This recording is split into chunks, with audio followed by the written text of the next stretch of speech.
Gulimbat News Network, ang inyong tigbalita, Eustaquia Magundol. Mayong adlaw kaninyong tanan.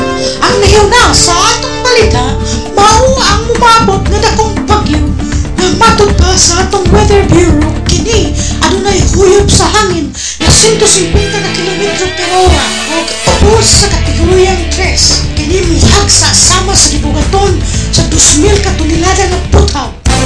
Gimantruan ang katawhan sa pagpaklit karon dayon.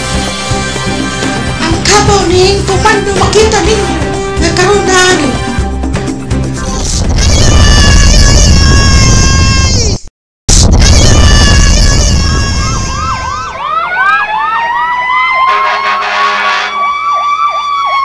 Hoy!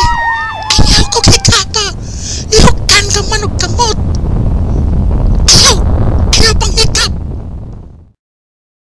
Ay! Salamat! Padayon sa itong balita, wala makapadayon ang kusog nga bagyo tungod sa daotang panahon. Usbon ko, wala makapadayon ang bagyo tungod sa daotang panahon.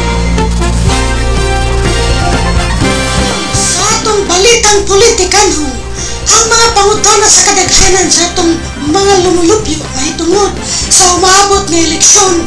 Unsa man ang kalainan sa lampin sa bata ug sa atong mga politiko. Pareho lang kay ang politiko ug lampin sa bata imo man silang kanunay nga ilisan tungod sa susamang hinungdan. Kining komentaryo walay labot ang istasyon GNN.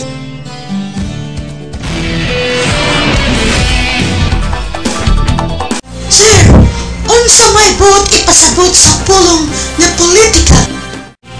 Sayon ra kaayo kanang tubag sa imong pangutana. Ang politika nagagikan sa panultion nga Latin, ang puli pasabot daghan, tika pasabot tikas. So ang buot ipasabot niya na daghang magpuli-puli o tikas. Ngano nga ang mga politiko panahon sa eleksyon kusog man sila kayo nga musa. Mao kana ang naandan nga pamulitika. Ang politiko sa among dakbayan miingon sa usa ka rally, ako kung inyong butuhan maghimo ako og tulay. Miingon ang katawhan, anong maghimo ka magtulay nga wala may suba dinhi? So mao nga ako maghimo usab og suba.